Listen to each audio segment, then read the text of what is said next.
A pleasant morning to everyone, and welcome to all those present, as well as the viewing and listening audience, to this 41st meeting of the Joint Select Committee on Land and Physical Infrastructure, and this public hearing pursuant to an inquiry into the policies for the promotion of the non-traditional methods of farming, including digital technology.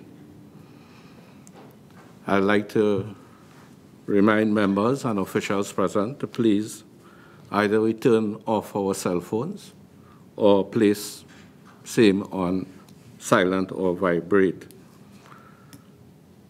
I'd also like to mention that this hearing is being broadcast live on Parliament Channel 11, Parliament Radio 105.5 FM, and Parliament's YouTube channel, ParlView. Matter of information for members of the viewing and listening audience. You all can send in comments or questions via email at PARL101, PARL101 at ttparliament.org, or our Facebook page at facebook.com/parliament, or on Twitter at ttparliament.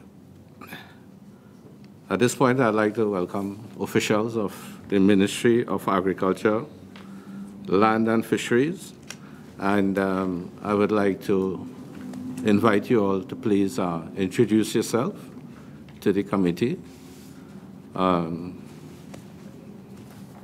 Please. Good morning, Nigel Ifritas, member.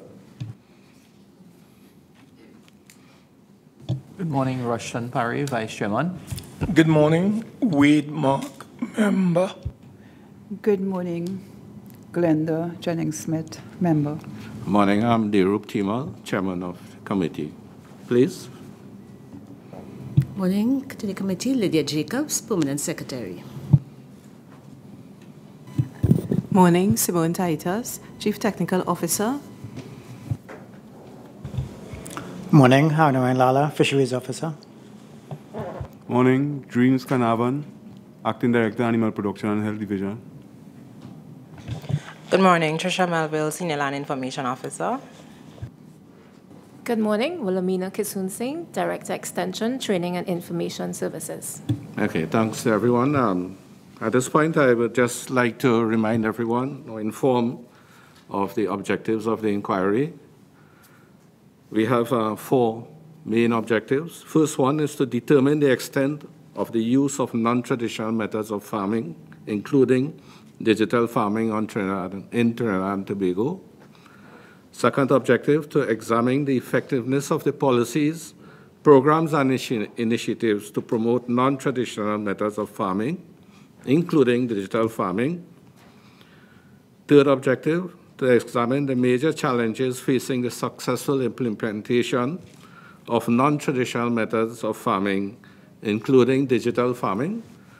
And our fourth objective, to determine the extent to which non-traditional methods of farming can be used to reduce Trinidad and Tobago's food import bill and improve food security. So at this point, I would like to invite Permanent Secretary Ms. Lydia Jacobs to make some brief opening remarks. Thank you, Chair. The Ministry of Agriculture, Land and Fisheries supports and promotes multiple farming methodologies across the various segments that comprise the agricultural sector. From traditional methodologies involving the absence of automation or the use of new technologies to non-traditional methodologies such as hydroponics and aquaponics, and the more advanced technological innovations such as the use of drones and GIS. The Ministry continues to strive for increased efficiency in the agricultural sector. From a policy perspective, the Ministry encourages the farming community through a number of initiatives, such as incentives, concessions on equipment, training, and other partnerships.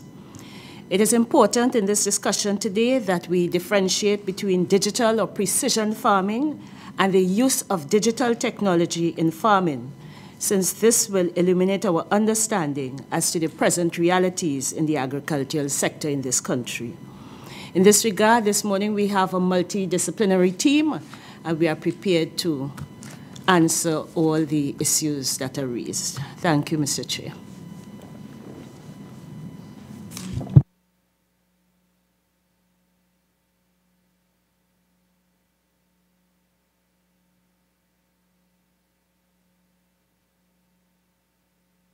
I'd like to ask members of the committee any questions for our officials from the Ministry of Agriculture, Lands and Fisheries. We did issue a detailed questionnaire to the ministry, a bit elaborate, and we knew it was a lot of work, and we did get the responses, and I think the basis of the questions that will be put to you would be on your responses to the questionnaire. And of course, any further information that you would like to add based on the specific questions that are being asked. So, members? Good morning, Madam PS. Rushton Parry again, Vice Chair. I have a broad question that I would like to start with, and it stems from the response that your ministry would have supplied to this committee. And I want to draw your attention to Table 2, which is on page 4 of the response, where you have the table of the value of food imports for the period 2012 to 2017. And I'm looking specifically at 3 items on that table: fruits and vegetables, dairy products and bird's egg, meat preparations. And when I look at the value of the imports for those 3 areas alone, we're just a bit under $2 billion in terms of our import cost.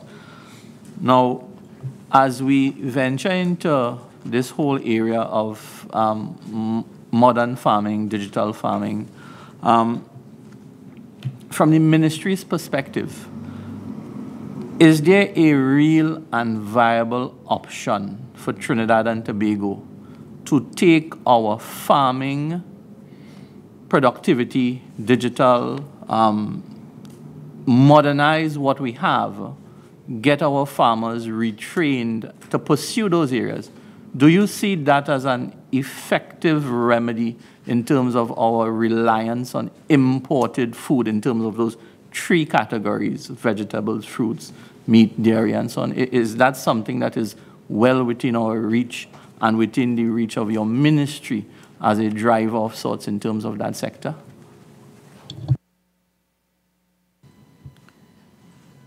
I will answer that in this way.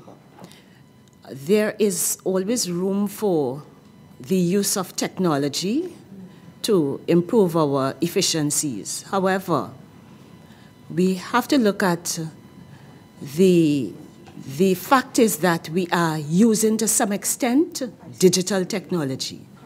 We do not have digital farming, but what we have is the use of some of these technologies within the farming sector here.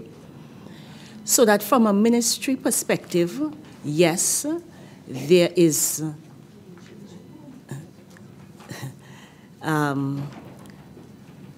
the inputs can be used for to improve our efficiency in some way, but there are other factors that will contribute to reducing the food bill. That's how I would answer.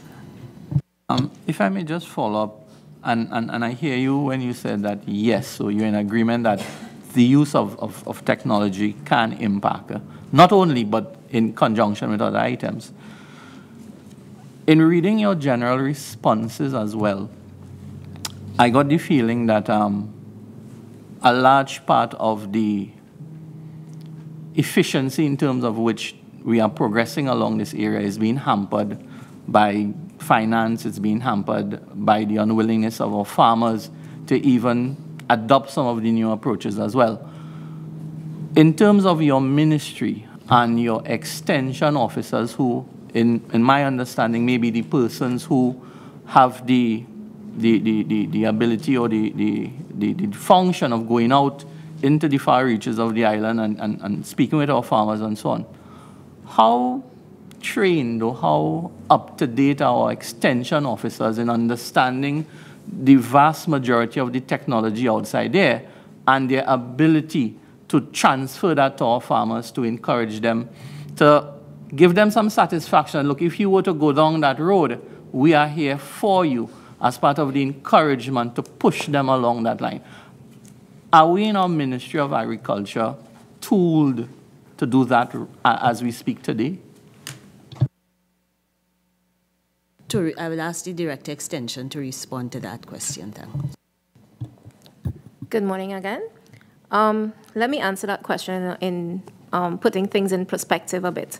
We have a very aging farming population.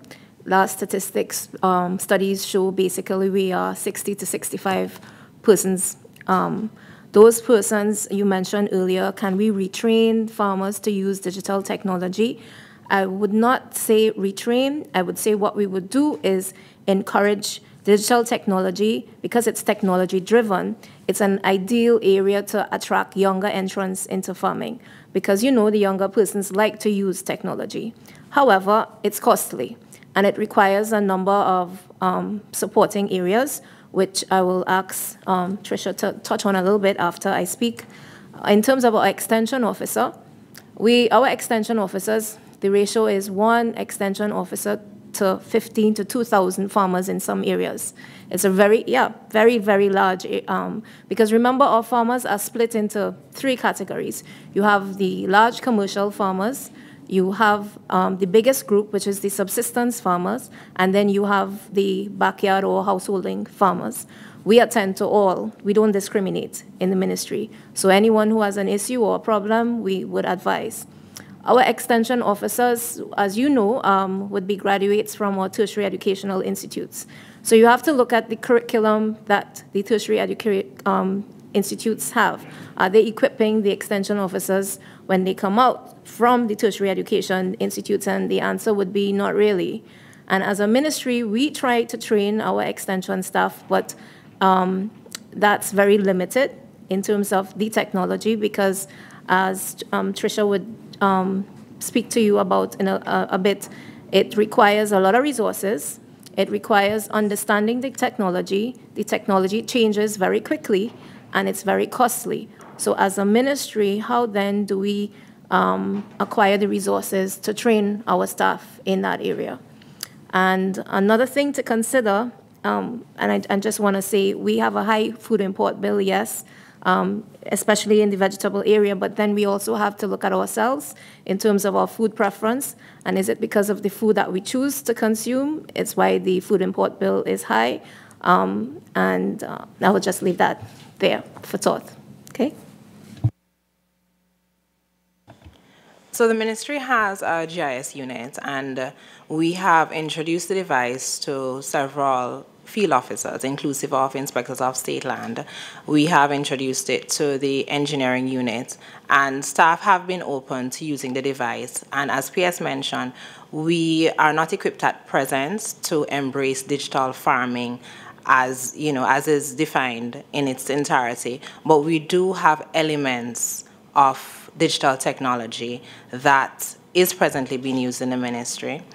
There was a case study done where we did manual testing of soils, but then we inputted that data into the GIS, and the data was interpolated to cater for the entire acreage. And we were able to use that information to identify areas that would require additional nutrients. So there's a mix of the manual approach and the digital approach within the resources of the ministry. Finally, on this line, Mr. Chairman, before we move on to my colleagues,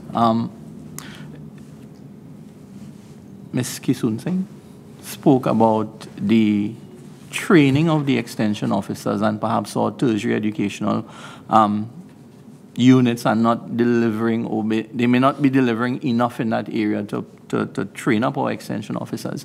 Have the ministry engaged our tertiary facilities in terms of UE, UTT, in terms of a direct approach to enhancing our training officers, perhaps in terms of in-house training, even the entry requirements for new extension officers coming? Because I really feel that the extension officers, the employees of the ministry, really has such an important role to play in holding hands, because as you talk about aging farmers, you have to hold their hands. We know the young people in those farming families, they are more hesitant to get involved in the farming as well. So the language between extension officers who are the bridge between the state and our farmers has to be cultured in a certain way to encourage the young ones to hold the hands of the older ones, to encourage them to even access financing and so on.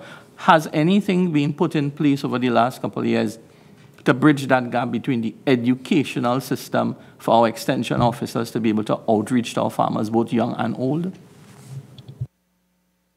I know generally we have partnered with UE in a number of different areas, UE, UTT,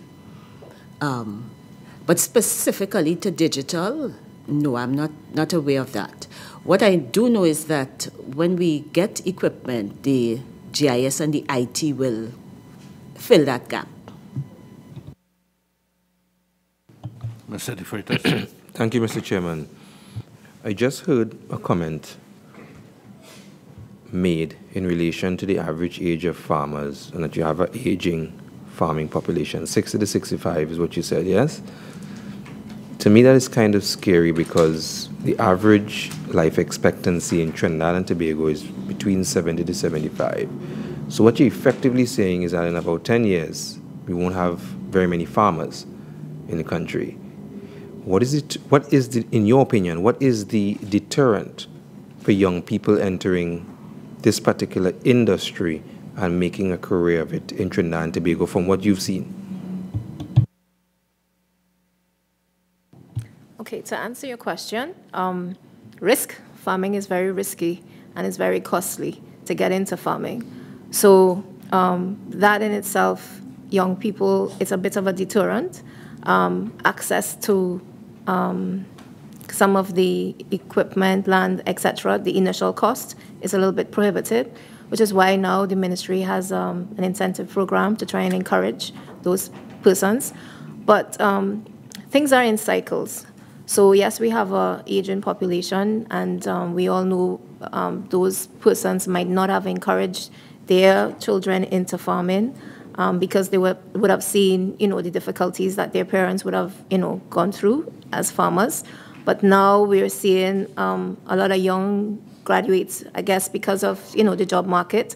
There's a lot of entrepreneurship happening, and we have some new graduates interested in getting into farming, and those are the ones using a bit of technology, like hydroponics, that kind of stuff. So yes, we have a large aging population, but on the other side, the younger ones that are getting in using smarter technology or in a smarter way. So I'll answer it that way. Okay, and I thought that might be the case because the older population would have engaged in traditional forms of farming, or what I would call two-dimensional, large spaces of land, and they plant the land, and they would make their life out of that.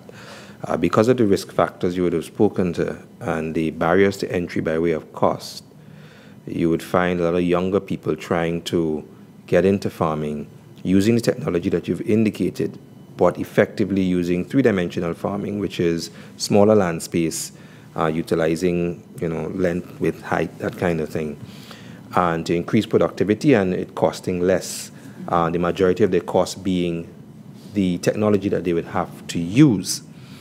So therefore, my question is, what is the ministry doing in relation to helping those entering using that model?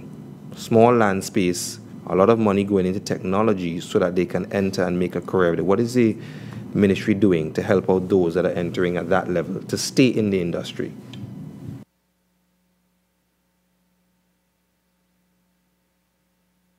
So as was mentioned before, the incentive program is one area where you encourage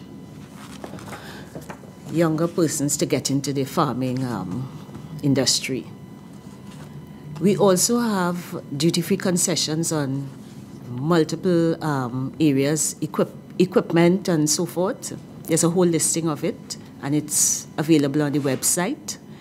So you can get duty-free concessions to enable you to start up your business. Okay, and what about, and that's good. All those as well are very as training.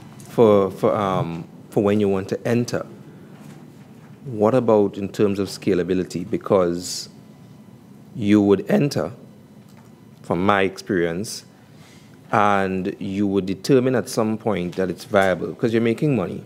And then in order to be, productive, you want to scale up, increase your building size, increase your land size and whatnot. So what are the plans of the ministry to assist individuals who have entered, deemed it viable, and want to continue and therefore want to scale?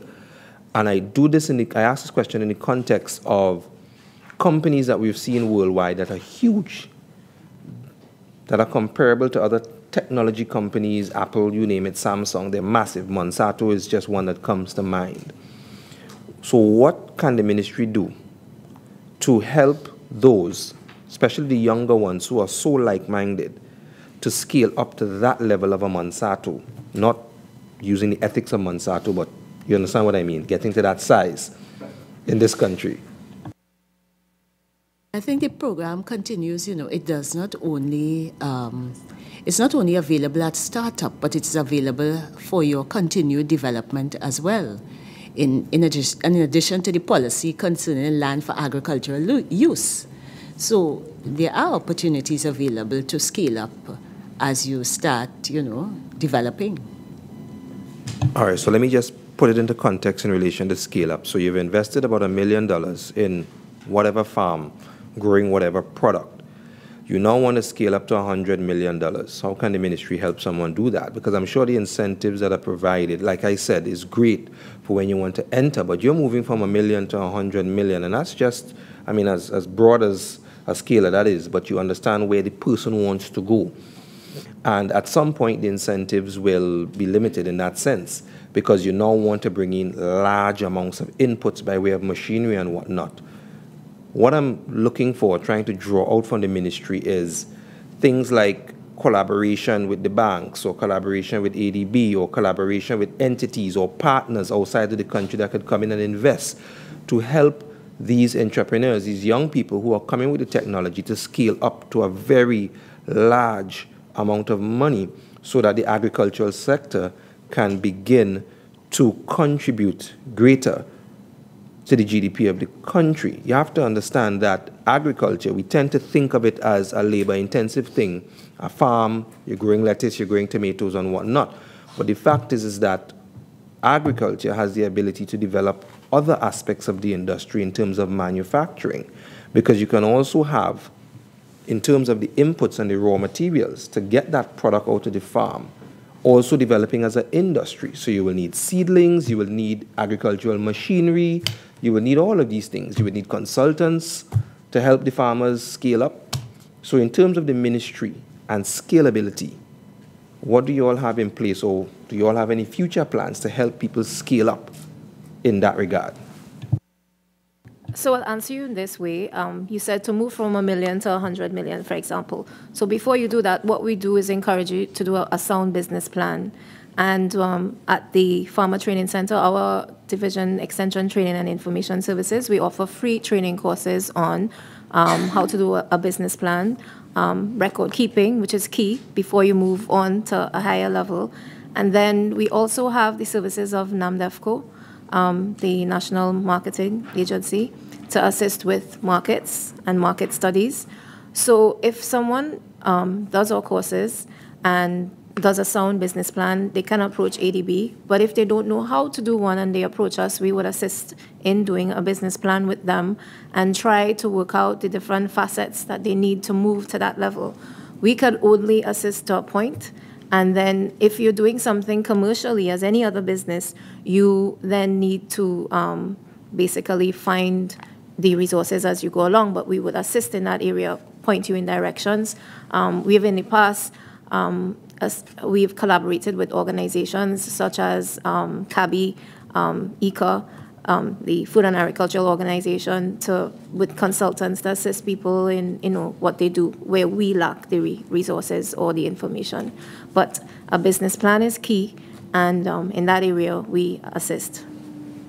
Now that sounds very good. Sounds like there's a lot of assistance to farmers or anybody who is engaging in different types of farming or modern farming in Trinidad and Tobago. So here's the question, because I look at things from the tail end coming backwards. So do we have any large farms in Trinidad and Tobago that we could point at and say, well, look at this commercially viable farm that is making loads of cash and is very profitable, that we can now show to the younger ones coming in and saying, this is what you can achieve? Do we have any of those, given that you have a whole bunch of training and business plans that you could help people with and all of that assistance in the ministry? Can we point to anyone and say, this is what is possible?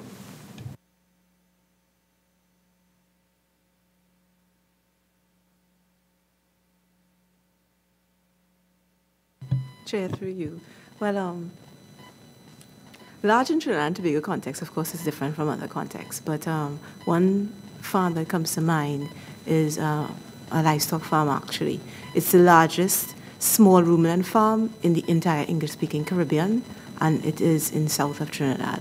That'll be Marilisa Farms. So that's one example that we have right here.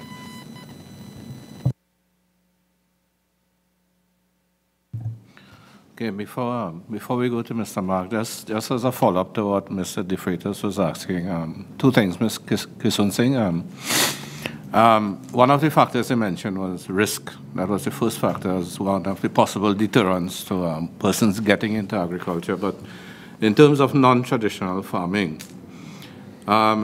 is the level of risk reduced significantly enough that a trust for encouragement of young persons to get into agriculture could be made? Risks are always there. You have to weigh out the risks. So, for example, some of the risk factors would be weather conditions. Crime in this country is a big one. You would invest in equipment and in the morning it's gone. That's both for traditional and non-traditional farming. But with non-traditional farming, some of those risk factors are decreased because with technology, it assists you, for example, in predicting with certain apps that we have, like with MetOffice. Okay, so you're going to have no rains for this week. And we have sensors that could say, okay, now you need to water your plant and you need to put X amount of water in. If it's hydroponics, it will tell you, well, your solution is becoming too concentrated, so you need to add water to it. So you kind of control the environment in which, in this case, a crop performs, and you reduce the loss, say, to weather in that scenario. But if we have torrential rains, you'd still be affected but the risk is reduced to a point.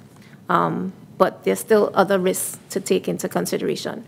And again, when you get into any business, you have to, weigh everything out and decide what it is you want to do.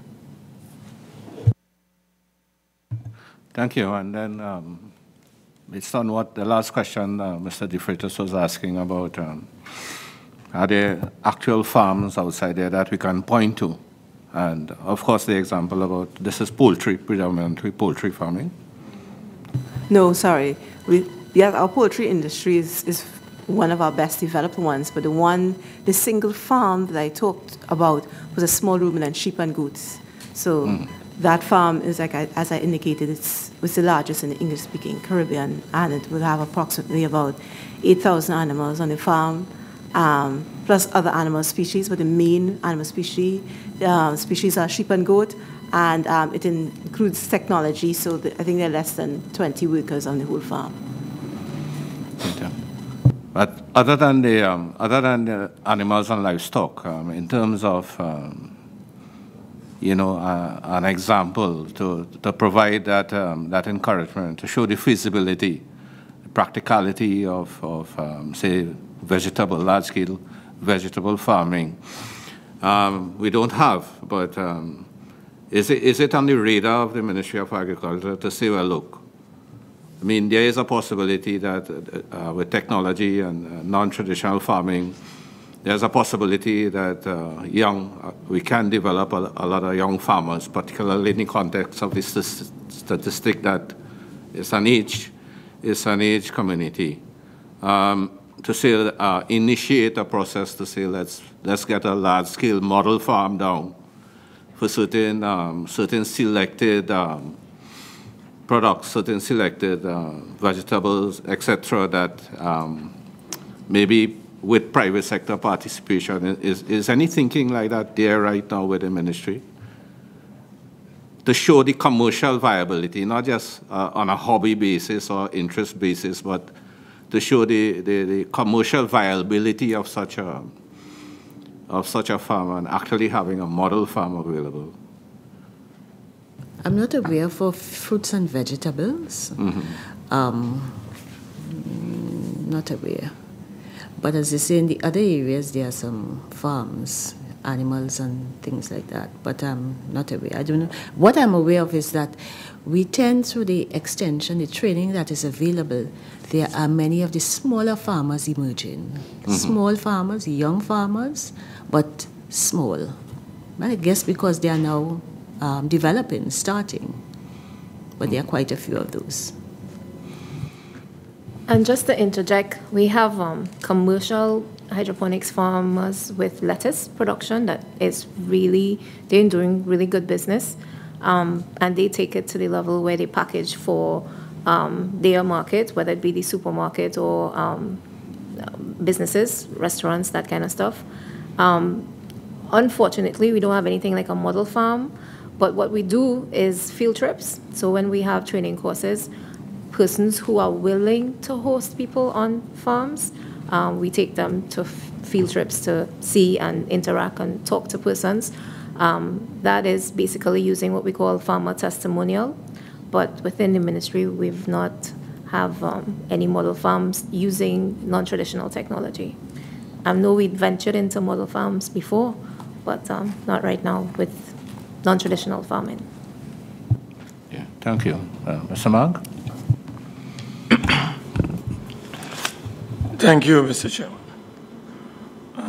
Good morning once again to everyone. May I ask whether either the Permanent Secretary or Mrs. Singh could provide this committee, first of all, with an appreciation of the total number of farmers or the total number of individuals who are involved in the agricultural sector. And can you give us a breakdown of the areas of their specialization or production? And could you also share with us how many women are involved in agriculture? And could you give us an age breakdown? Because you did say that the farming community is aging. Could you tell us, give us a breakdown, how many are within the range of 20 to 30, 30 to 40, 40 to 50? Do you have those statistics you can share with us?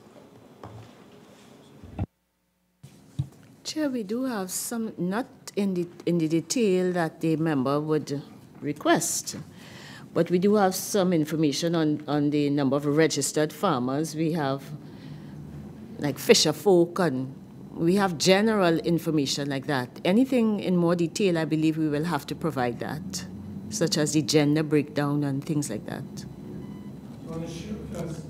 The total registered number of farmers and fisher folk that you have? Fisher folk.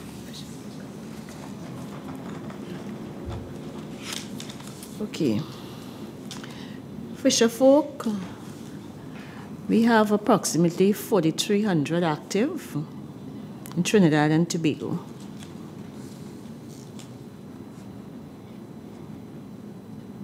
In terms of farmers, we have roughly about 30,000. active. And we disaggregated it by the registered, which is roughly about 23,000, sorry. And the active unregistered, just around 10,000 plus.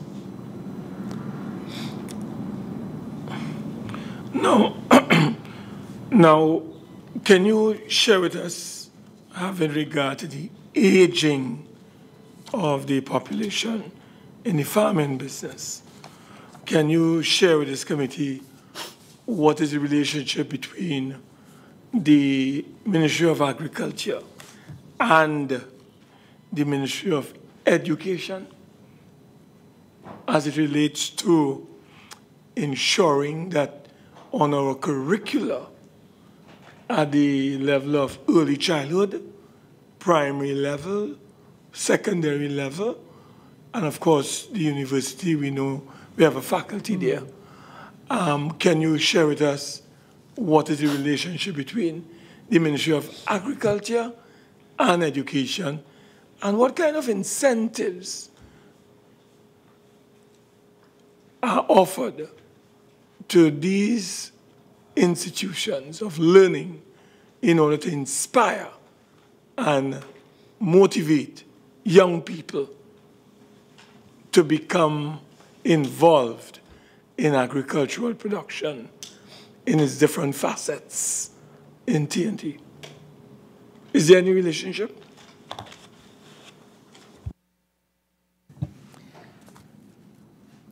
Chair, I am aware that the ministry has a relationship with both secondary and primary schools through the 4-H program.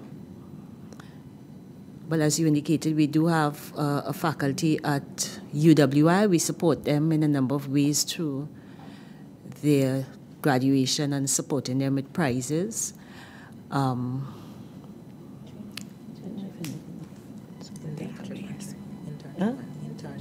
And internships, we do that as well. Companies as well as UE. So those are some of the ways we support education. I don't know if any other, the committee can.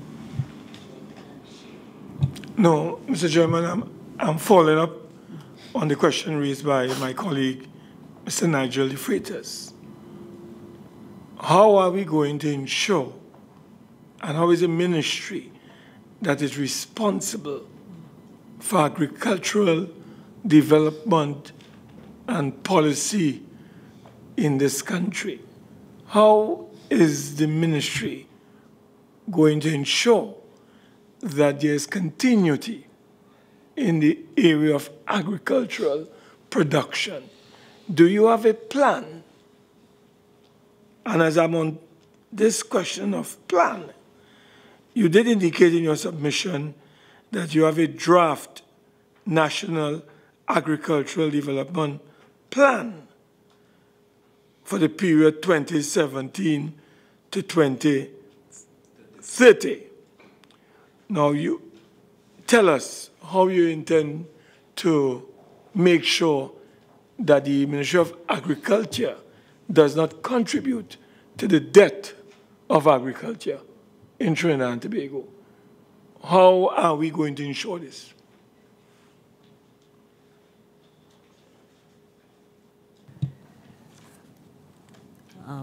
Well, as the Director Etis indicated, it has to be a comprehensive strategy from education right up to the supporting the farmer through land tenure, which will then enable the entrepreneur to have some security to approach the ADB and other funding institutions. It will include how we transition to technology. As we indicated already, we have already begun transitioning to some technology. It will involve training, new and different levels of training. We have also been asked to, I believe we had a stakeholder session with the Ministry of Education, and we have been asked to look at their curriculum to see what inputs we can make to advance the whole agriculture agenda. So that is another avenue we are looking at. Those are some of the areas. You have been asked to look at the curriculum. Yes, for the Ministry of Education. But prior to that, was the Ministry of Agriculture involved at all in any way with the Ministry of Education to ensure that the younger people in the school system are inspired and motivated to become farmers and to become agriculturalists? But that has been happening over the years through the 4-H, too, and that has been very active at both levels. So we have been engaged with the 4-H clubs. Could you provide us in writing a detailed breakdown of the structure, the age structure of the farming community? And if you can tell us how many new farmers with that same system that you have outlined, the 4-H, how many new farmers have been brought into the system over the last 5 years? Young farmers, I'm talking about, so that we can have continuity. Could you provide that to this committee in writing so we can see in a concrete way what the Ministry of Agriculture is doing to ensure that agriculture does not die in this country? But may I also ask, through the chairman, if you can give us a status report on the draft National Agricultural Development Plan? Has that plan been approved? Not as yet. But I am seeing the date 2017, and we are now in 2019, and the plan is for the period 2017 to 2030. So if 2 years after, nothing has happened to have this plan approved, could you tell us what are the challenges, obstacles, problems that you are faced with in having this plan approved and fully operationalized? I believe, Chair, there were a number of drafts, variants to the draft. That last one may have been the second or the third draft. I am not 100% right now, but there were different drafts as you go through it, remodeling, reviewing, as things change. There were some of those, 17. So when the ministry was realigned, I believe there was further adjustments, but I can provide that as well. I would also like to add, on the basis of the last question, we also have a close relationship with a number of schools in that our various divisions provide career advice.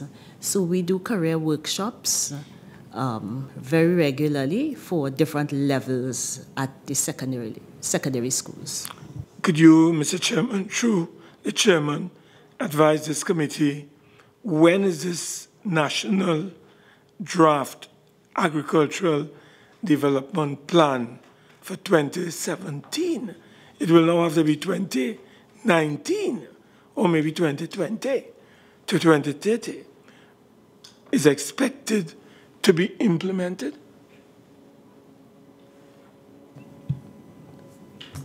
Chair, I will have to respond to that at a later date. Could you tell us what are some of the main strategies being proposed as it pertains to the modernizing and the promoting of the use of technology in agriculture?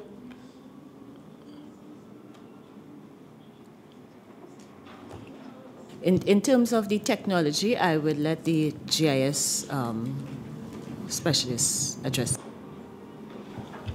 Good morning again. There are different elements when we bring technology to the table. And I know one of the objectives was to identify different policies and programs. And the ministry has placed focus on gathering a lot of data and converting some of the divisions into a more digital area. And that has taken the primary focus at present. In gathering this data, we are also looking into data sharing policies, and not just data sharing policies, but the interoperability between different ministries. There have been several committees and several meetings. I know Ministry of Planning is also looking on a national spatial data infrastructure, and there was a meeting about a month ago. The ministry was a part of that. So that's just the basis, because we need to know, and you just asked, how many farmers, where are these farmers, what are they planting, and the element was brought to the table, what is the age group, so we can actually have that base data that we can move forward with. Yeah, and we also need to, so that's one of the things. So policy and procedures have to be put in place, and that can help to guide models that need to be created. So we're not just simply giving extension officers this information, but models have to be developed, and in developing the model, the skill set may not be fully within a ministry, but at least we can partner with the tertiary institutes to assist with that.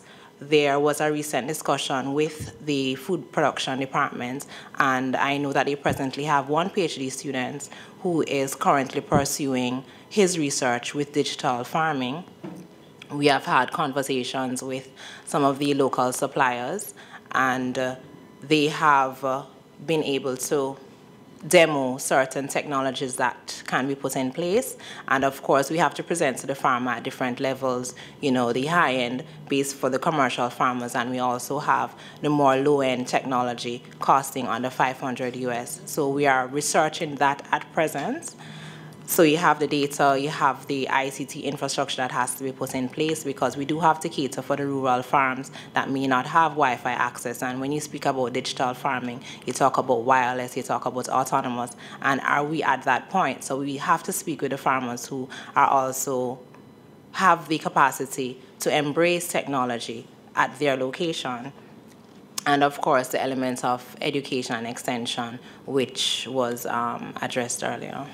And my final question, Mr. Chairman, I want to say that as a member of this committee, I am totally unimpressed with what I'm being told here.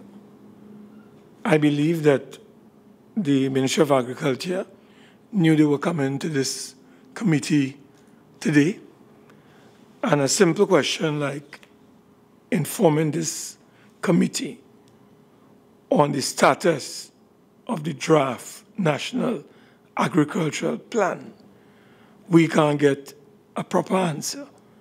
We have to get it in writing. When the Ministry of Agriculture knew they were coming here, this is dealing with Trinidad and Tobago. This is dealing with the diversification of the economy, the transformation of this economy, food security, nutrition. And we are not being given what I consider to be the kind of responses that are critical if we are to, assist the ministry in the way that we would like to assist the ministry. So I will pause at this time, and I'll come back to some further questions later. Mrs. Jennings-Smith. Chairman, through you. I want to focus on a report which this committee received from the University of the West Indies Faculty of Food and Agriculture. And in their submission, they had suggested certain infrastructural development to promote non-traditional method of farming.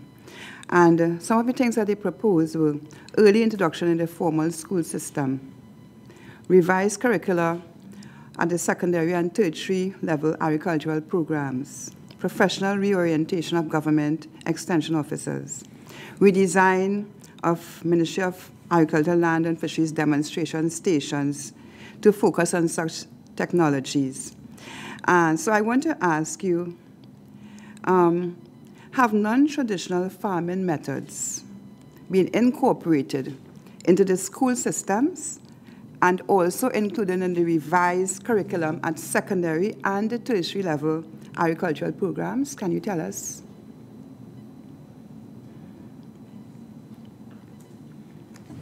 I'm not sure about the curriculum, but what I could speak to is that some schools have what we call a school farm, And there are a couple schools that tried hydroponics. We have a localized, more cost-efficient hydroponics, which was developed in Trinidad by an extension officer. It's using sharp sand. It's not using what we call the NFT solution. And the fertilizers for it is a simple NPK. The hydroponics, that version of it, were in a couple of schools. Other than that, I can't say. And I'm not sure about the curriculum, the educational curriculum. And I want to bring us back to the 4-H Club, because sitting here since we started this interview, I've been hearing a lot of 4-H Club being mentioned. And in my own mind, I'm wondering, what are we speaking about when we speak about 4-H clubs? Are we speaking traditional? Are we speaking non-traditional method of farming? Can we clarify that? Well, the 4-H clubs, they control what activities basically they do, and it's mostly non-traditional, traditional methods of farming. The ministry supports the 4-H club through a 4-H extension officer, and the 4-H clubs are both in some primary and secondary schools. Based on the fact that earlier questions suggested that we have an aging population and we're looking to attract younger farmers, and we're thinking about new strategies to be adopted, has the Ministry of Agriculture thought about changing direction with respect to the whole curriculum development and of 4-H clubs and what they do? Because we are still living in the past. Are we thinking about the future generation and introducing the young people to the non-traditional method at a very earlier age? Because we speak a lot about 4-H club. And when we sit and speak about 4-H club, we may think that, yes, we are in good hands, but is the Ministry of Agriculture really propelling this country to the future in terms of getting on board young people to the new concepts in farming? What is the thinking behind the future for the Ministry of Agriculture with regard to the 4-H club and the continued support? In what regard do you intend to continue that support?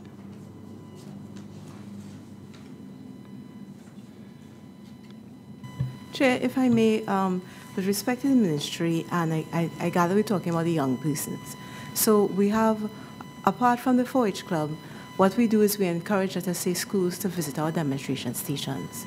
And our demonstration stations that we have that are not only livestock, but they're crop-based, they show non-traditional forms of agriculture. And so we encourage schools to visit, and we take them through different, basically different types of, expose them to different farming, non-traditional farming activities that the ministry has. Well, I'm happy to hear that, but because I was going to ask you if you gave consideration to restructuring the demonstration stations to include focus on new farming methods and technologies, and you just more or less answered that question. So I'd ask you a further question. Can you tell me at what stations you have this new method which shows a restructuring took place to include focus on new farming methods and technologies? Which demonstration stations in Trinidad or Tobago you have that in practice at this point in time? That would be the Sugarcane Feed Center. Can you repeat, please? Sugarcane Feed Center. So are you saying there is only one?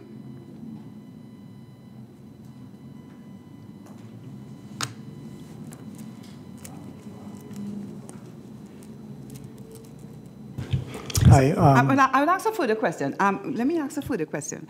Have you given consideration to restructuring all your demonstration stations to include focus on new farming methods and technologies? Before you answer, Mr. Lala, you were about to say something. Okay, thank you. I was about to interject in the field of aquaculture. We do have a demonstration center, and we do demonstrate and provide training and so on some of the technologies. Now, I asked the question because yesterday, this committee, we visited Kent Farms in Shogunas. And in all our questioning, I didn't hear collaboration and usage of their technology at all. They seem to have a beautiful approach in using new technology in farming. And I didn't see from the answers they gave that kind of collaboration between them and the demonstration station in Shogunas. So, and I'm asking this because I'm speaking about farmers in rural areas. They depend a lot on the demonstration centers to give them guidance. And in this instance, I saw a private entity giving guidance to somebody who was rearing something in Kumano. I didn't hear the name of the extension demonstration station at all being mentioned. So I'm curious to know, what is it thinking of the Ministry of Agriculture in terms of developing those demonstration stations at every single center in the country where we have rural farmers depending on some kind of guidance from the Ministry of Agriculture? I'd like Mr. Lala to respond, please.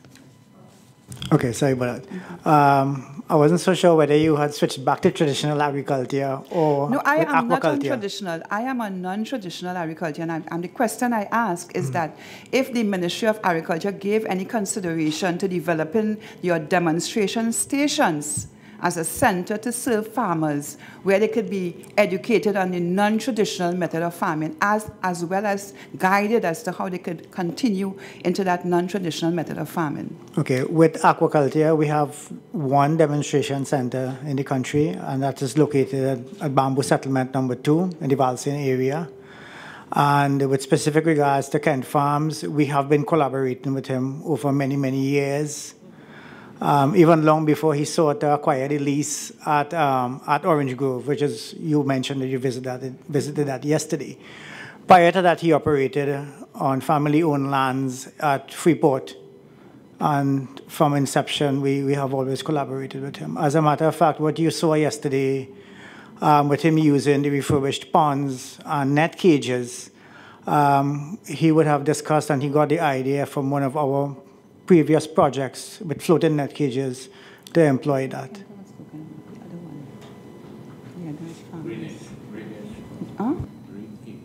Green age, yeah. It was really green age, the farm in Shogunas. I am in aquaculture now. I'm sorry. Yeah, maybe okay. Somebody else. Okay, go ahead. Sorry about that, though.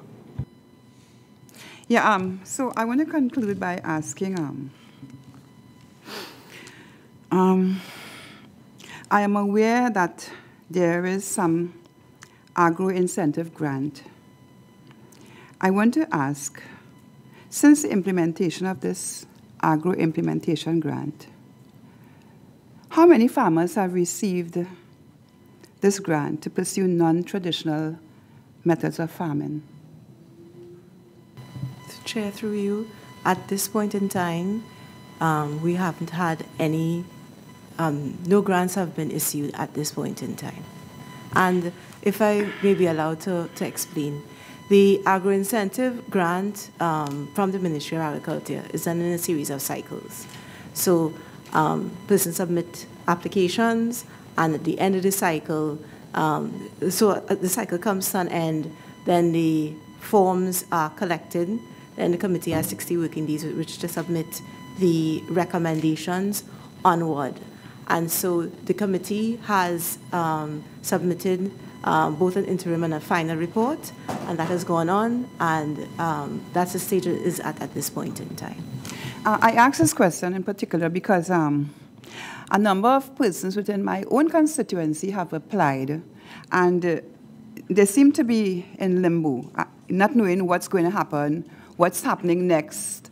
And this is usually the case sometimes when people are not being properly guided as to, yes, there are incentive programs out there, but there seems to be a gap in terms of persons knowing what happens next. What's the timeline? Are we going to have it now? Is it going to happen within the next 3 months or maybe next year? We need to know what are the timelines, because we have heard all application collected, end of a gap or whatever, that same language you use there. But can you tell us what is the timeline for approval or non-approval of those applications?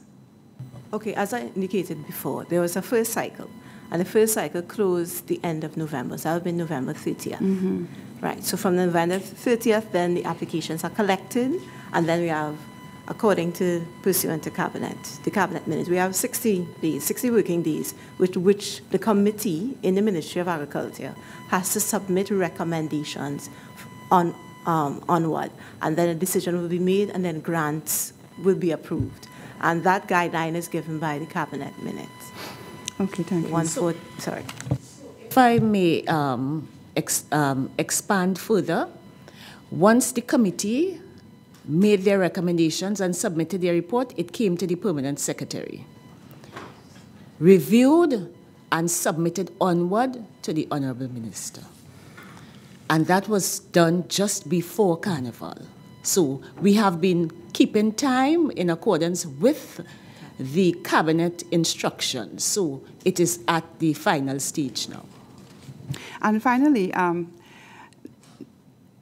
now this document that I referred to earlier from the University of the West Indies, I want to ask the ministry, have you ever approached the University of the West Indies regarding the recommended policies to promote and implement non-traditional method of farming?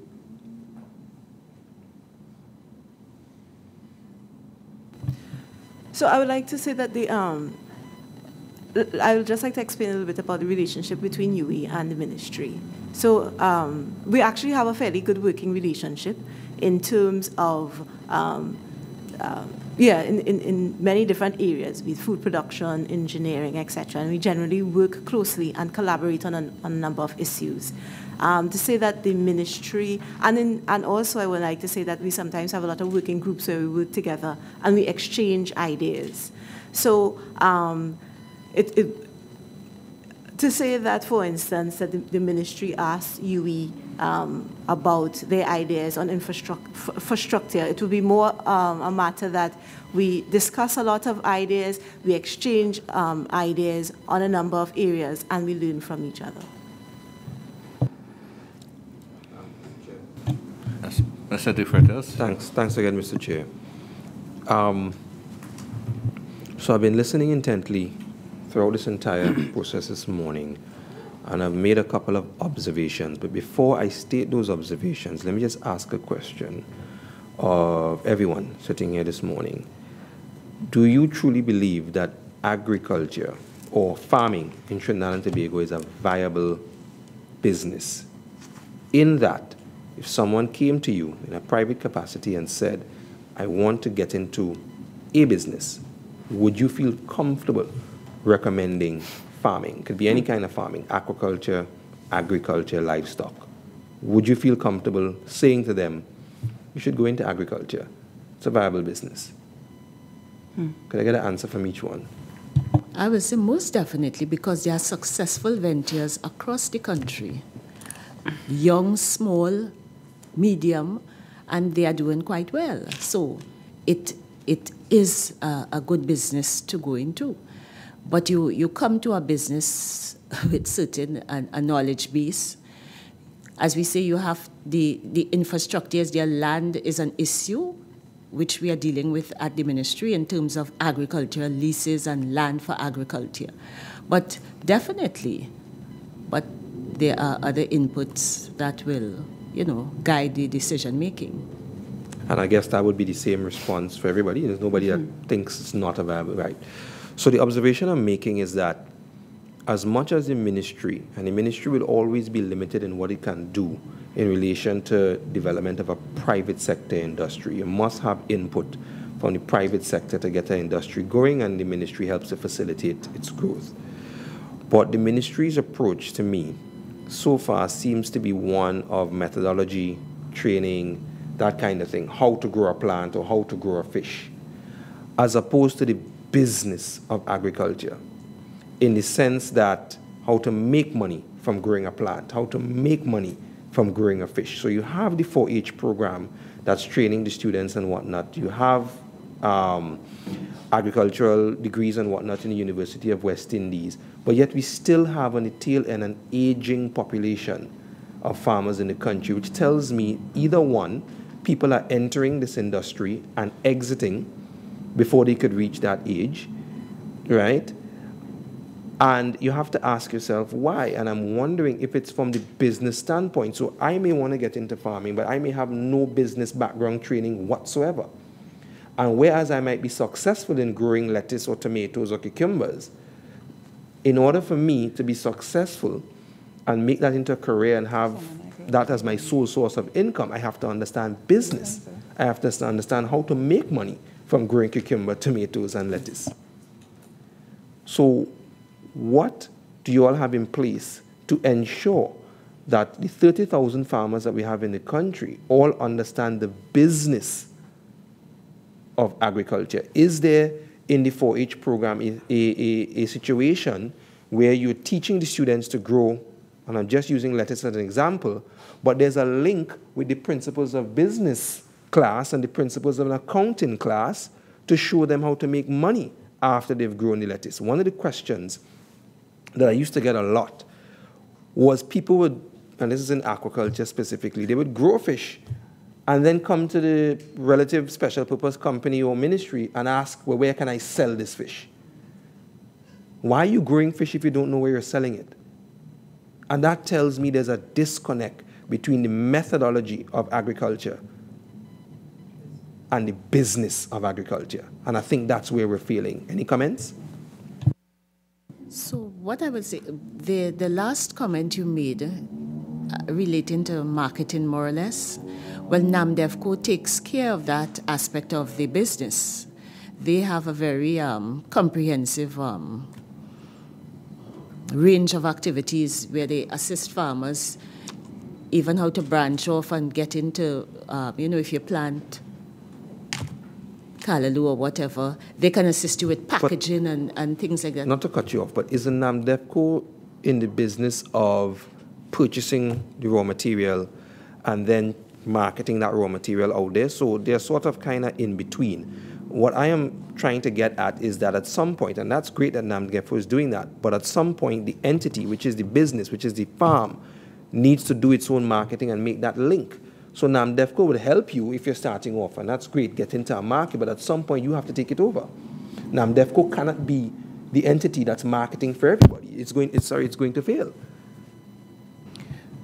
Well, as Director mentioned previously, I don't know if I'm getting it correctly, in terms of like business plan and helping you to organize how to run the business by training you and developing a business plan. They also do that as well.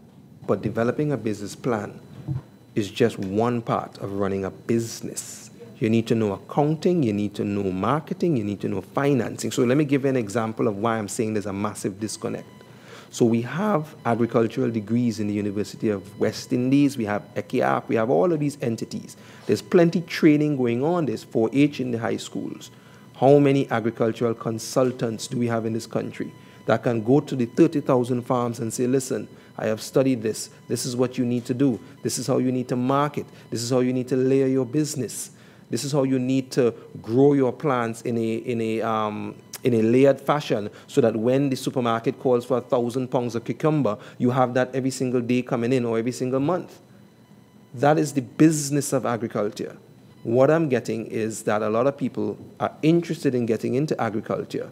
They learn how to grow the plants. They do not learn how to market and sell the plants. And that is why they're exiting as fast as they're coming in. These people who are 60 and 65 would have learned this when in their time period, they probably did not go the academic route and decided, well, listen, this is going to be my source of income, and they would have learned over the years. Their longevity is based on the fact that that is what they were going to do and they weren't going to do anything else.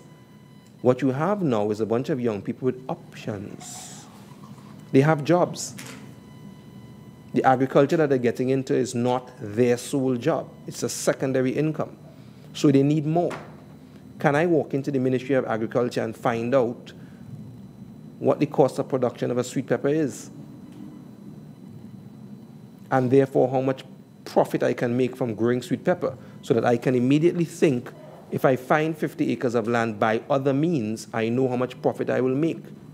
Are you showing the young people the money in the business? Or are we just showing them how to grow the plant? Comments?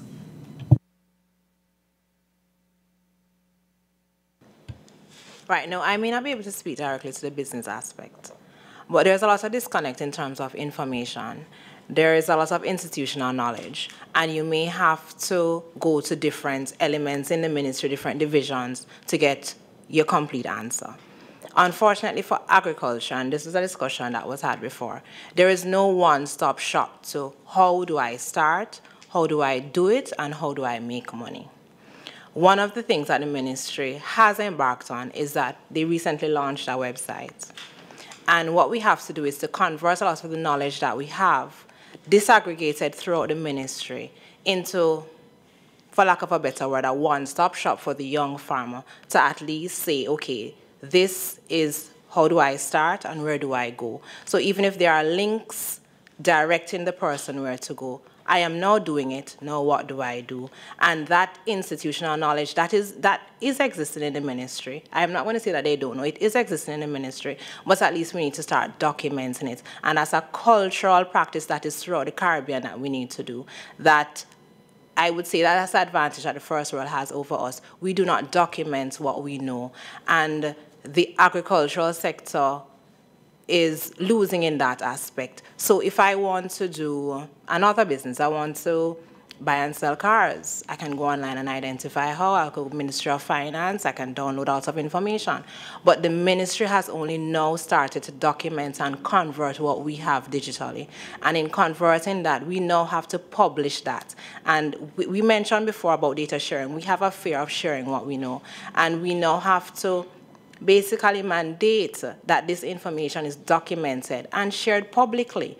You don't have to now write to the PS to say, PS, can I have the number of farmers? There's a lot of information that needs to be put out there. They're in the process of doing it. It is a cultural change outside of the ministry and within the ministry. It's disaggregated in the academics as well. So it is just a process that is a road that we have started. And we are, within the resources that we have as well, we are going down that road. And can I just add, when NAMDEFCO had put in NAMIS, I'm not sure if you're familiar with NAMIS, the foresight that they had then was not just to link buyers and sellers, but also to provide cost of production information, because they have cost of production studies on different commodities there. Basically predict what would be on the market at what particular time, so basically market information. So as a farmer, you wouldn't plant this because you know there'll be a glut in 2 months down the road. And basically a number of things were, for want of a better word, visualized with that NAMIS. However, again, because of data sharing information, farmers don't like to share information on how much it costs to produce something, how much money they're making, that kind of stuff. There's fear for a number of issues. And without that policy of data sharing, we can't get a little bit further. And it's unfortunate, and I'm not from NAMDEFCO, so I can't speak to what exactly the breakdowns as it pertains to NAMIS and why it's not being utilized the way it should be. But it's a really, really good tool that I think we're not utilizing to the best of its potential. Mr. Chair. Chair, if I may, just one quick comment.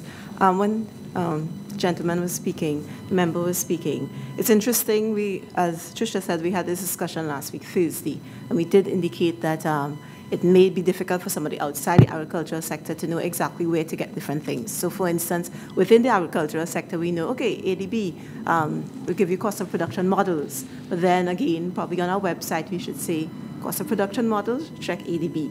So the information is there, but I guess we have to guide persons as to where to get it. And I think that's part of it. To be guided to do such and such, check this place. For instance, NAMDEFCO.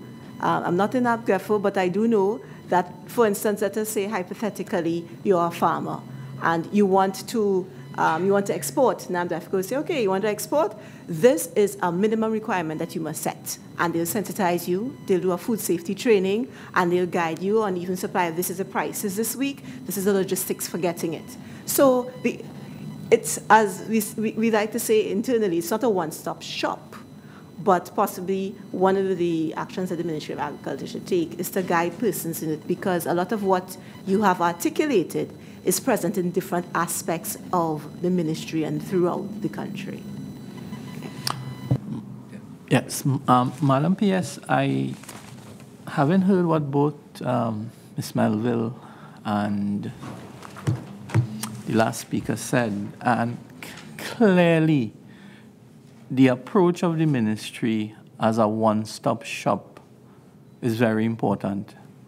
In the private sector, we call that gatekeeping, where while you may not be accountable for the various stages, responsible, but understanding Caribbean businessmen we are not risk-adverse business people in the Caribbean. And we are very trusting of, let's say, for instance, the state in terms of taking lead in a lot of things. That is why, we look forward to a lot of state-pushed investments, which is not the ideal situation we want to be in. Now, in terms of the Ministry of Agriculture seeing themselves as a gatekeeper in terms of your farm, your farmer, your production, your process, your marketing, that whole life cycle, that may be one of the considerations that you all should be looking at in terms of guiding our traditional farmers into a new era. Because there is the advent of the state involvement, so there's a bit of trust there because, look, we expect you to guide us in the right way. And the fact that the doors are open a lot easier when you have the gatekeeper model. And I really feel, Miss Melvin, I would say you hit the nail on the head, this one-stop shop, because we've seen it work. In a couple years ago, there was an IDB loan, I think, to the Ministry of Agriculture when they were dealing with leases. And within about 6 or 8 months, they were able to produce about 1,600 or 1,700 leases because they put all the arms of state under one shop. And as soon as the money was exhausted, the whole unit it collapsed, and then we went back to the old system of waiting years to get your leases. So the issue of one-stop shop is something I feel that the ministry must consider, taking into consideration that we are risk-adverse business people in the Caribbean, and two, there's a trusting sense in terms of the ministry taking a lead for farmers. So that's just a comment that I would have had. I just want to draw your attention to a question that we had posed in section 4 of your responses. And we had asked in the committee here to account for the weak local food production capacity in Trinidad and Tobago. This was question, it's under section 4, page 19 of the document. It's the first question, question 1 under section 4. And in your response, and if I could just read it, farmers continue to produce fruit crops from year to year. Local food production capacity is not weak. Can you explain what you mean by the local food production capacity is not weak? What exactly you mean by that? Chair, in reviewing the question, we had a little dissonance there in terms of what exactly was meant by weak local food production, because we took it in the context of the entire list of questions that were submitted, all right? So we looked at the questions that were asked about imports and things like that, and so we really wanted to know, really from the committee, how did we determine that the food production was weak? I think that we had a kind of dissonance in responding to the the question. Well, perhaps if I could Because rephrase it. when we went back to look at the food production, we had a long discussion. Is it that when we're looking at the food import bill, is it that our tastes account for the food, the import bill? We went to and fro because clearly if we look on the shelves, a lot of the things that are imported are not necessary. But so we went through this, and then what did we really mean by weak? Well, in my take on it, I mean, the fact that we have such a high import bill, and I'm looking at the table again, and we're looking at specifically at fruits and vegetables. If we were to use that, and it's about $900 million. We have 30,000 farmers, all right? We have 23,000 registered farmers, 10,000 unregistered farmers. And yet, fruits and vegetables, if we were just to time that alone, $900 million. So to me, I would say there is some weakness in our production capacity to fulfill that market demand, and hence we have to go external to import to bridge that gap. So in looking at your response, that the production capacity was not weak, I took the view that you are saying that we are producing, we can produce to fill that gap, and there may be some external factors that is allowing that $900 million to be up so far. But two questions further down, there was a question that we asked.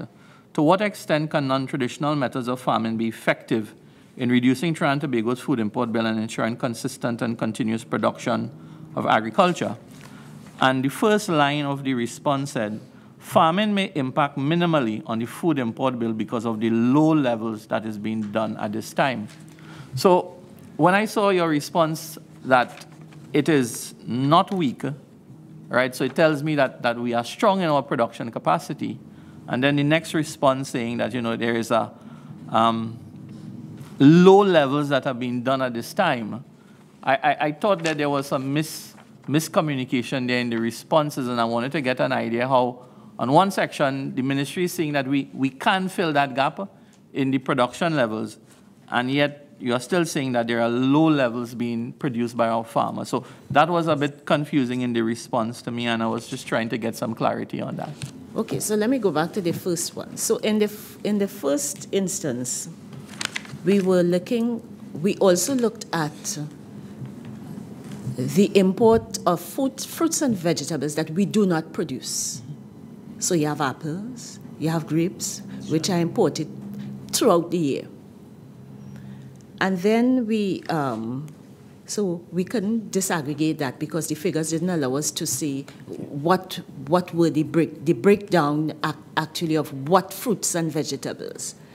So that was one of the considerations we were looking at when we answered the question in the weightage. So there are some things we just don't produce, so we'll import. So that was one of the considerations. I'm going back to the first part of the question. Dr. Titus will answer the... Chair, through Chair. Okay. When the questions were asked, it was how we thought about it and how we interpreted it. So Trinidad and Tobago also exports. We export poultry. We're one of the biggest large exporters of poultry in the region. We export poultry products, pork products, hot pepper, dashing bush, melon, pawpaw, pineapple, and citrus. And we export this regionally and even to the U.S. So it was, how could we say that we're weak, but we export? Yeah. So I think it was a misunderstanding in terms of the question, because we were thinking of not only just fruits and vegetables, but we were putting everything into it. So I think that will explain why there may have been it may appear to be a contradiction, but it was how it was, how we interpreted it. Do you think more effective data collection capacity would be able to guide you in terms of your policy direction? Because clearly historically we've been very poor at data collection and being a data-driven society when we make decisions more on data rather than emotions. And is the ministry looking at improving their data collection capacity at this time in terms of helping the decision-making process going forward? Definitely, we are looking at that from the IT perspective and from the GIS perspective. In the 23,000 registered farmers that you have indicated, can you tell us how many of that 23,000 farmers that are registered are actually active in productive capacity versus those that who are registered, but that they are idle at this time? Do you have that data? Yes, we do have the active information.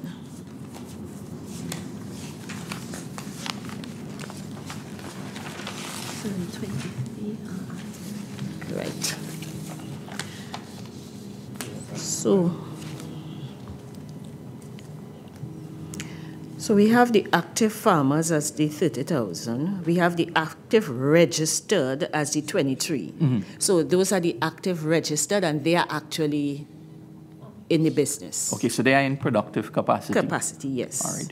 Now, I see perhaps a bit of a lacuna in an issue here with regards to the farmers who we are pushing towards the tech industry, that technical component of using the digital systems, where they would require less space to operate. They can double, triple capacity in less space.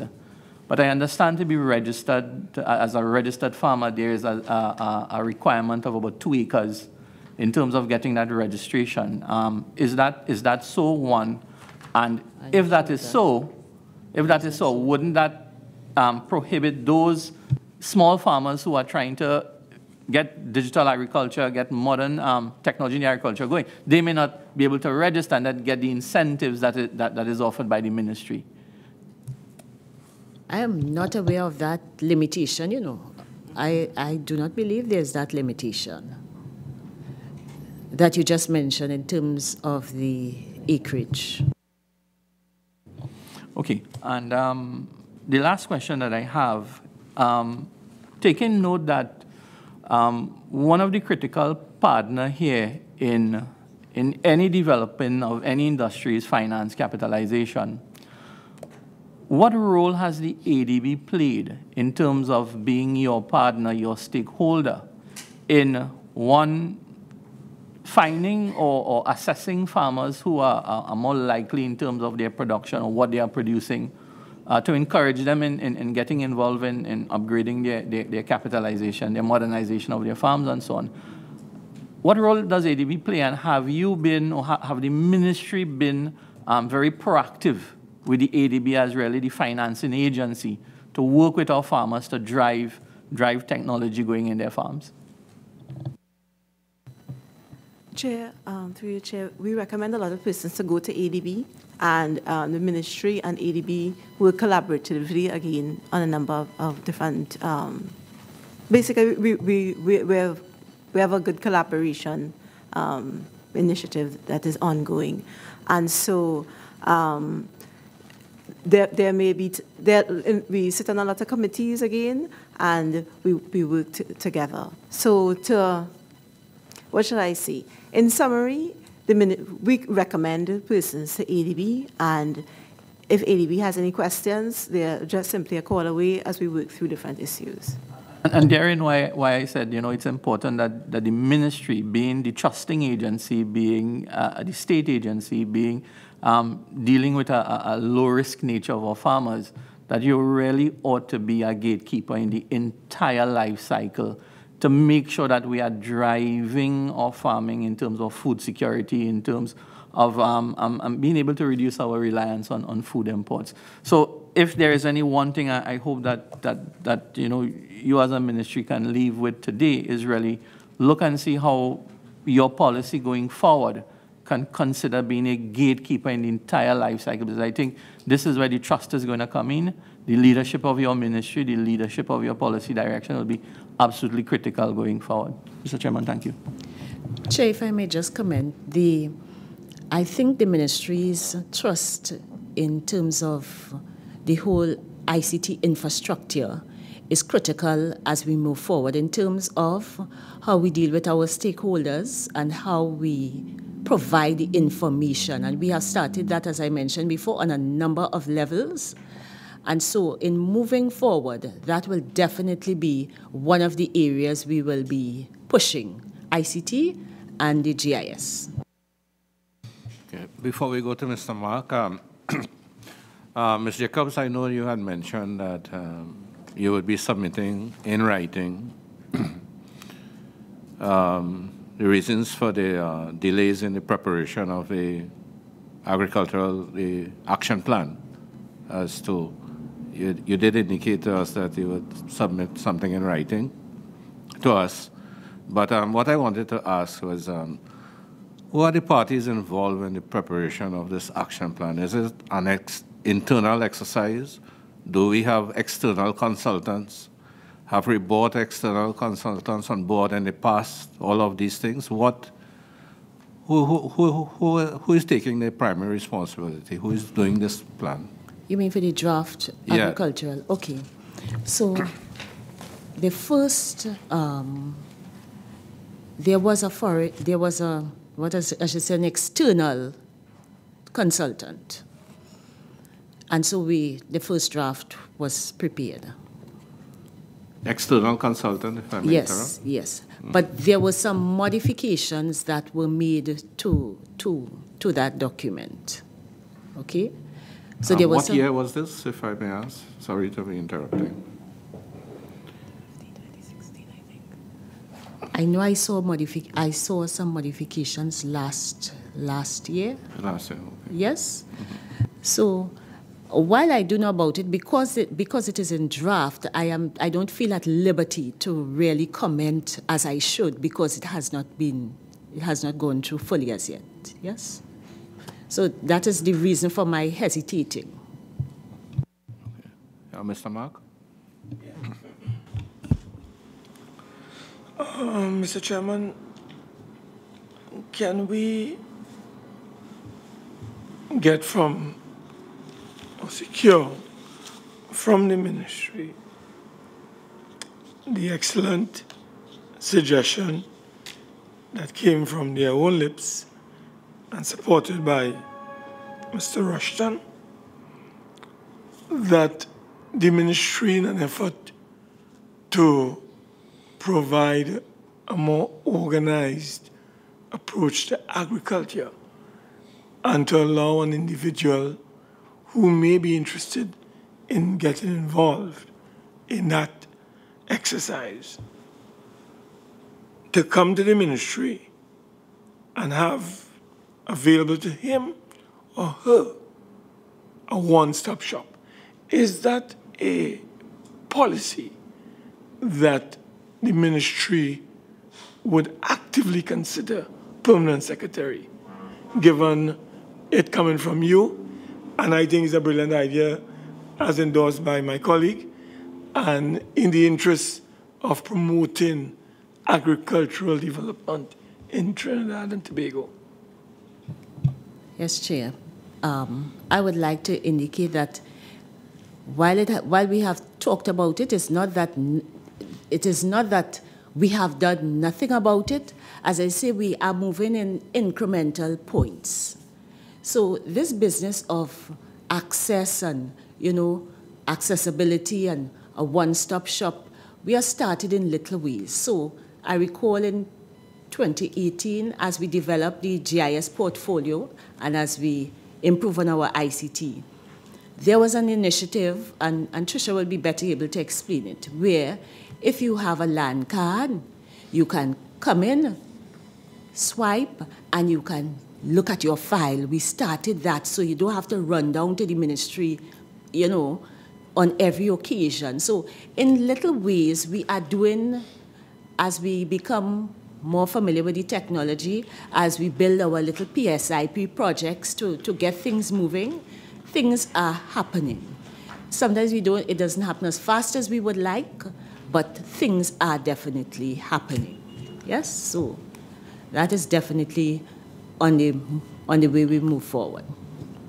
But is that yes or no in terms of the ministry that is would like to pursue that approach, even if you have small things happening, Yes. you know, the nation would know that in a not too distant future, there would be some kind of arrangement, call it what you will. We say gatekeeper, one-stop shop. Do you see that come into fruition within your ministry? Definitely, definitely, because as I said, it all has to be ICT driven, because that is why the website was changed and modified last year, so that all these little components will eventually fall into place. I have another question, Mr. Chairman. You did say in your submission on page 8 that at present there's no policy in the ministry that specifically addresses the use of non-traditional method of farming. Could you indicate the reasons why there's no established policy on the use of non-traditional methods of farming?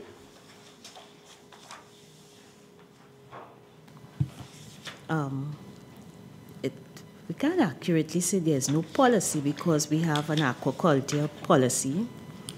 Well, that's one element, but we're talking about an overall policy. Yeah. Right. So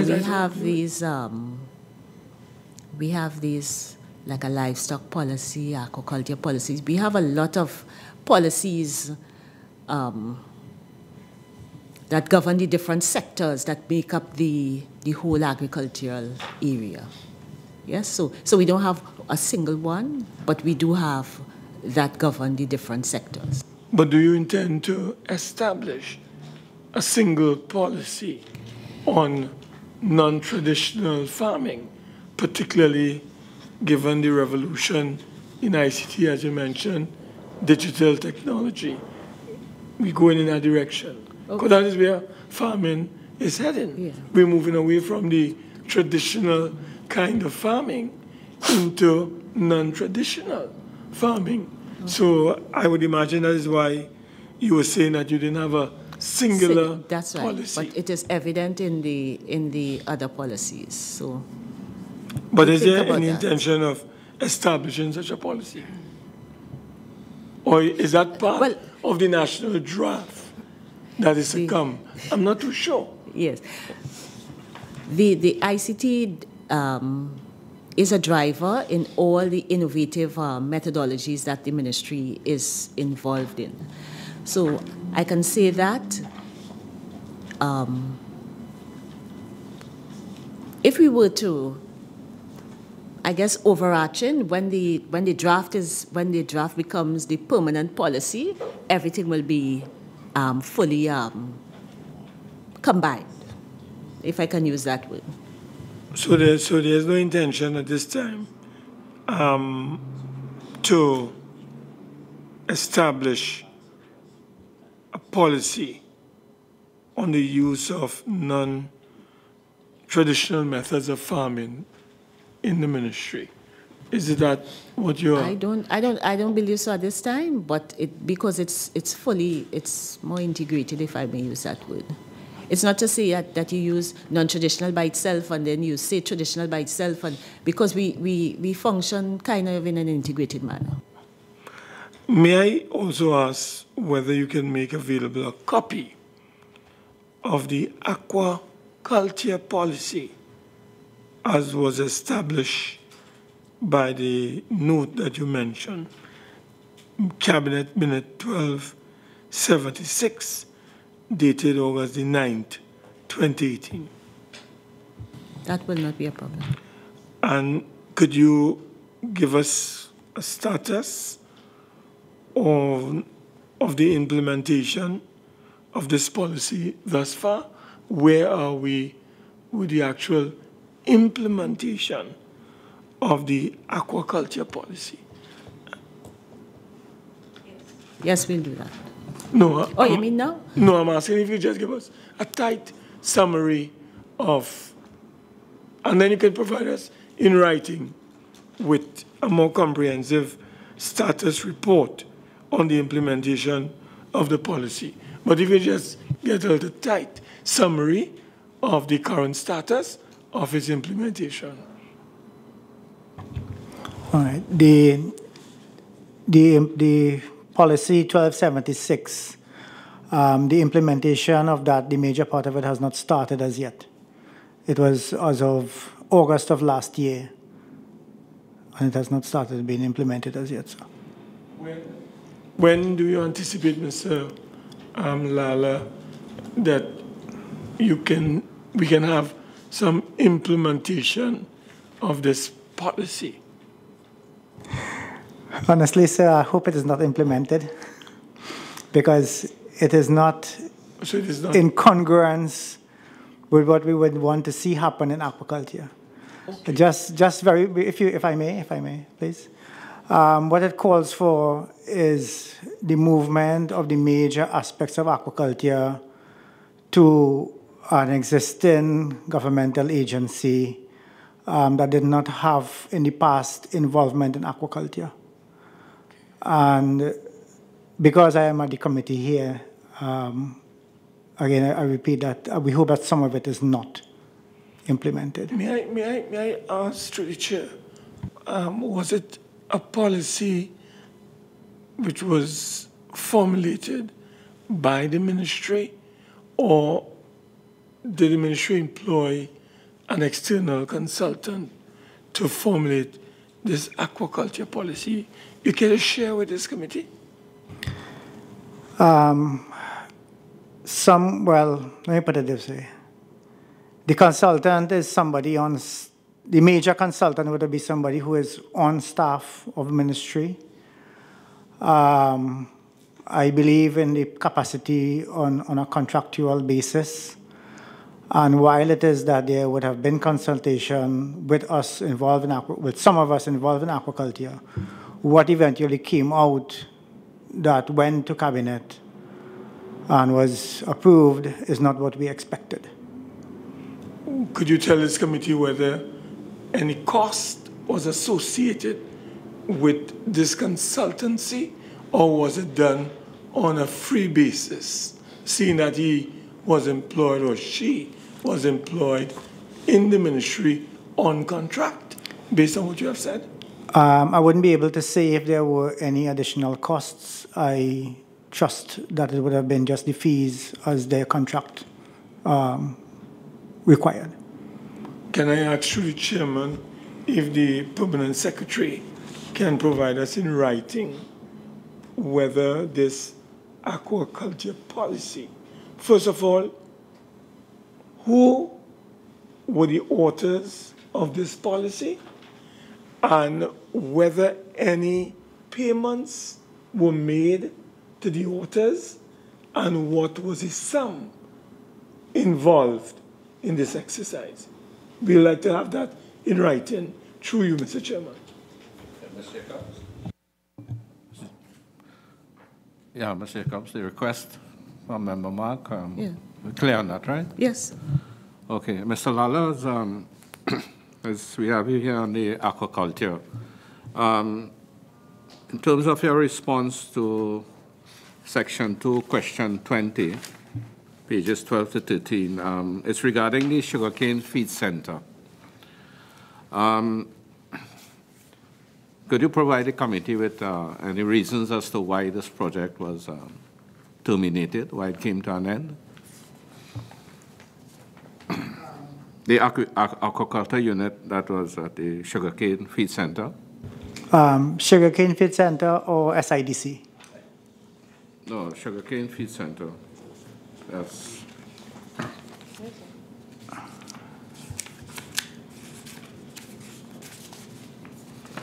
I don't have that information, sir.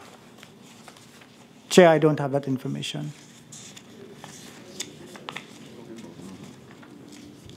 Sorry? Can I ask through you, Mr. Chairman, that Mr. Lala, since he does not have the information available at this time, can you kindly submit that information to this committee? Certainly. In writing? about Yes, SIDC. Mr. Smith, before we go to Mrs. Jennings Smith, it's now 12:10. There's a Senate sitting on this afternoon, so I think we will be looking at closing up this session at 12:30 for the very latest. It's 5 more minutes. Let's go back. All right, or at the very latest. So let's try and work with between 5 and 12:30 to 10 minutes, okay? So, yes, Mr. Smith. Question. Could the ministry indicate the present position with green farmhouse production? We have information which reveals that the Agricultural Development Bank provided support, financial support for greenhouse production system in the sum of 20 million. Can you tell us how many farmers who access these financial support continue to engage in greenhouse production? Or first, can I ask you how many farmers access the financial support? Oh, where are we? Mr. Smith, any specific reference to the question or the? No, the question you're asking, yes. Is it? I'm asking the ministry if you have information as to the present status of greenhouse farm production. Greenhouse production.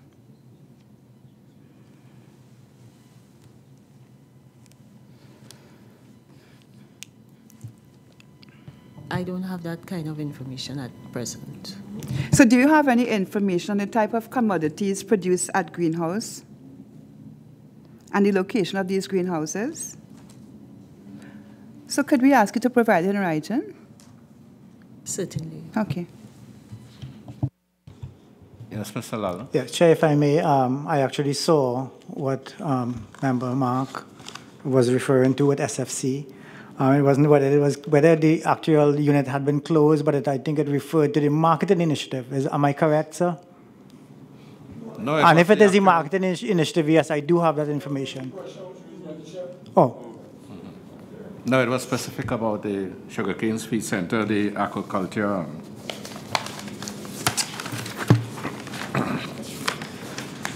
The aquaculture unit. The aquaculture unit at SFC is still functional.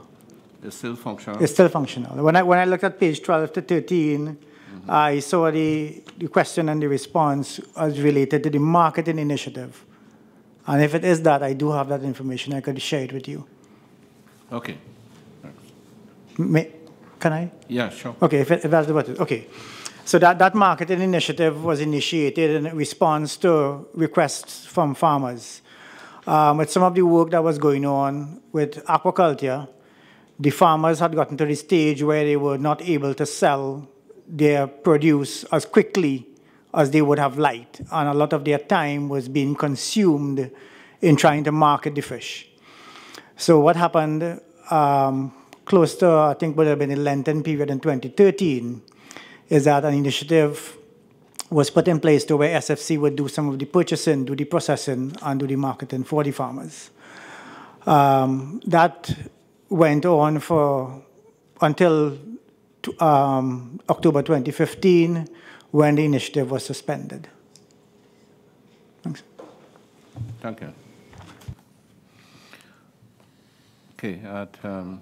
Just if I may, I trust and I hope that was actually what you were asking, because if it concerns the unit at SFC, the aquaculture unit at SFC is still functional. It's not closed, it hasn't been disbanded. Okay, so Okay, just one last question. I know we're pressed for time.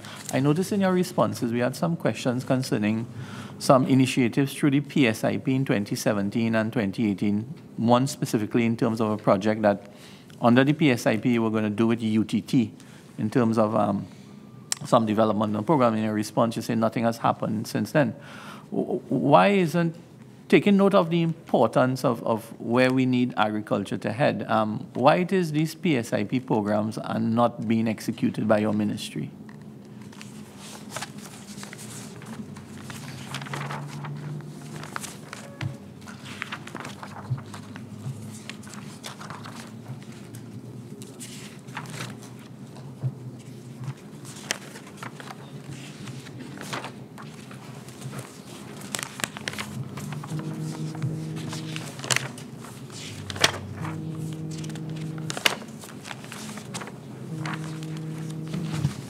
Is this specific to aquaculture? Which project are we referencing? There was a PSIP project, I'm just trying to find it here, that was in conjunction with UTT in the 2018 PSIP, and your response that nothing has been done on it so far.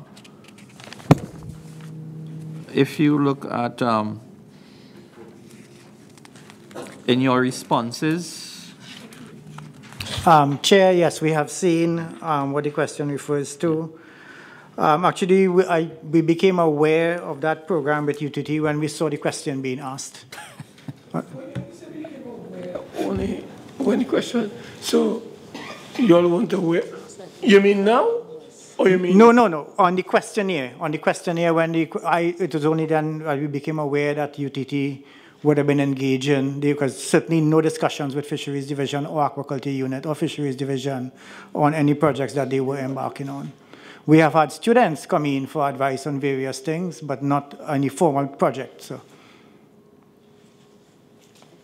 So what are you saying, that a PSIP, the PSIP has allocated a certain sum of money to the Ministry of Agriculture to execute a project, and you in the ministry, that is the Ministry of Agriculture, you're saying is not aware of it until you saw this? Is that what you're telling us? Is it new to you, or the ministry was never aware of it before? Could you clarify for us? Certainly not PSIP of the ministry. Might be of UTT, or oversee UTT, but not of the ministry, sir.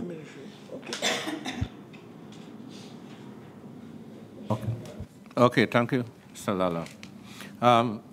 We need to wrap up at this point, but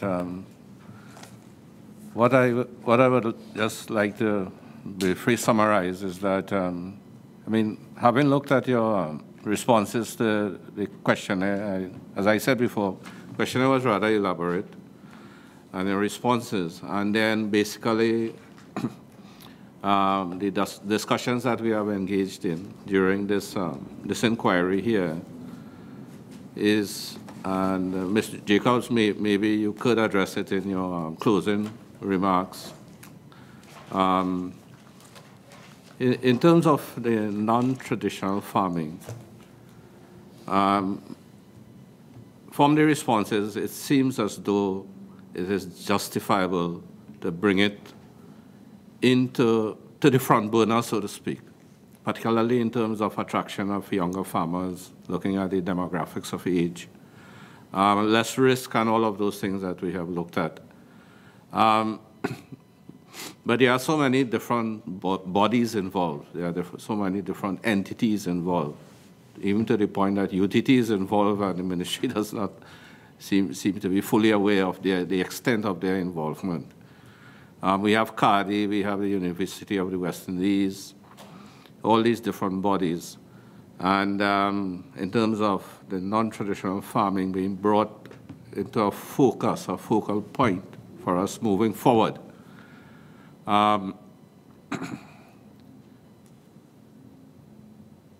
Is there a need for a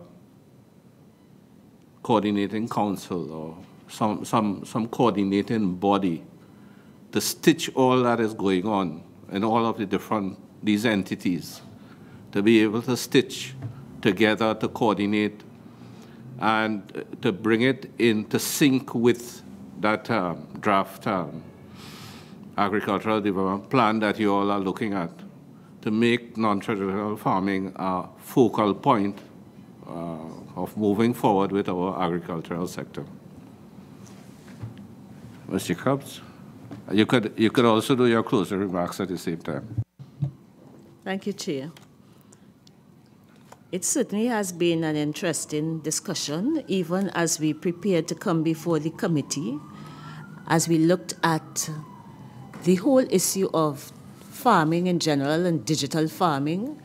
We took the opportunity to look at what was happening in the Caribbean as opposed to the more developed world. And one of the issues that kept coming up is the issue of cost, especially as it relates to non-traditional methods of farming. So these are some of the things we have to really look at.